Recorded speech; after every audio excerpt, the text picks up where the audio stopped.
Ces deux hommes ont trahi le Fils unique de Dieu, le Verbe incarné Jésus-Christ. Et pourtant, un est au paradis et l'autre en enfer.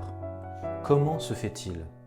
Dans cette vidéo, nous allons découvrir pourquoi Judas Iscariote est en enfer et Saint Pierre au paradis.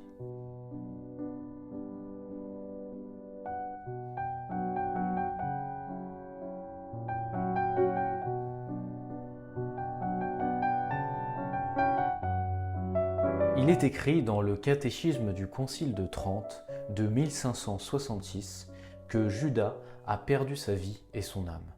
Citation : « Et tel fut certainement Judas que le repentir de son crime conduisit à se pendre lui-même, perdant ainsi la vie et son âme tout ensemble. » À un autre passage, qui parle des mauvais prêtres, il est clairement dit que Judas a reçu la perte éternelle.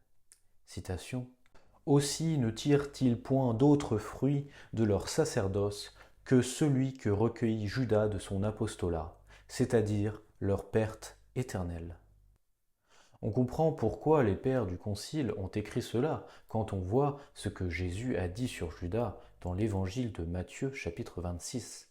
« Pour ce qui est du Fils de l'homme, il s'en va, selon ce qui a été écrit de lui. Mais malheur à l'homme par qui le Fils de l'homme sera trahi. Il vaudrait mieux pour cet homme qu'il ne fût point né. » Ou encore lorsque Jésus parle à son Père éternel dans le jardin des Oliviers et qu'il lui dit que tous ses apôtres n'ont pas péri, sauf Judas. Évangile de Jean chapitre 17. « Et déjà je ne suis plus dans le monde, et eux sont dans le monde, et moi je viens à vous. Père saint, conservez en votre nom ceux que vous m'avez donnés, afin qu'ils soient une seule chose, comme nous. Quand j'étais avec eux, je les conservais en votre nom, ceux que vous m'avez donnés, je les ai gardés, et pas un d'eux n'a péri.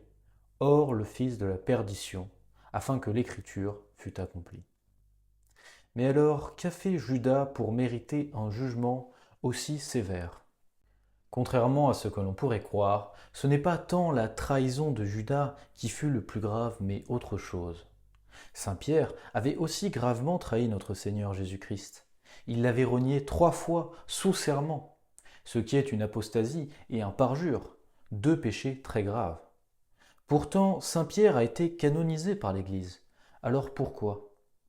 La réponse se trouve dans une des caractéristiques de Dieu. Dieu est l'infinité bonté. Il est donc infiniment juste et miséricordieux. Beaucoup de personnes ne comprennent pas cela et peuvent tomber dans une de ces deux erreurs suivantes. Soit ils exagèrent sa miséricorde en effaçant sa justice, en disant par exemple que tout le monde va au paradis, soit en exagérant sa justice, en disant que Dieu ne peut pas pardonner les crimes les plus abominables, qui soient par exemple le meurtre de masse ou d'autres choses que je ne citerai pas ici par pudeur. Judas est tombé dans la deuxième erreur. Il a voulu limiter la miséricorde de Dieu. Pensant que son crime était trop grand pour obtenir le pardon, il s'est pendu. Le catéchisme nous enseigne que désespérer de son salut est un des 6 péchés contre le Saint-Esprit, c'est-à-dire qu'il est impardonnable. Et c'est logique, car une âme dans le désespoir ne demande pas le pardon à Dieu, et donc ne peut pas obtenir miséricorde. Saint Pierre n'a pas fait le même choix que Judas. Il renia 3 fois Jésus-Christ. Puis il entendit le chant du coq. Après avoir croisé le regard de Jésus, il se rappela que le Seigneur l'avait prévenu que cela devait arriver cette nuit-là.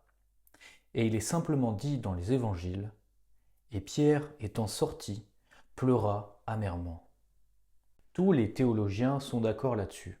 Saint Pierre, à la différence de Judas, a aussitôt regretté son péché et a demandé pardon à Dieu. Pardon qu'il a obtenu comme l'histoire nous l'atteste. Saint Pierre est mort à Rome vers l'an 65 en tant que premier des 260 papes de l'Église catholique. Il est mort martyr, crucifié, comme Jésus-Christ.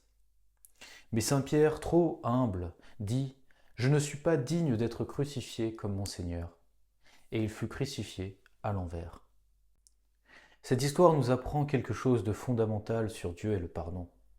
Premièrement, l'enfer existe bel et bien, comme nous l'a enseigné notre Seigneur Jésus-Christ, des dizaines de fois dans les évangiles, et comme toute la tradition chrétienne l'a toujours dit depuis 2000 ans. Ceux qui sont hors du Christ et meurent hors de sa charité, ce qui veut dire qu'ils ont violé un des 10 commandements sans se repentir avant la mort, vont en enfer directement. La deuxième chose, c'est qu'il ne faut jamais limiter la miséricorde de Dieu. Peu importe la noirceur de l'âme et la souillure du péché, Dieu pardonne toujours à une âme qui regrette sincèrement par amour.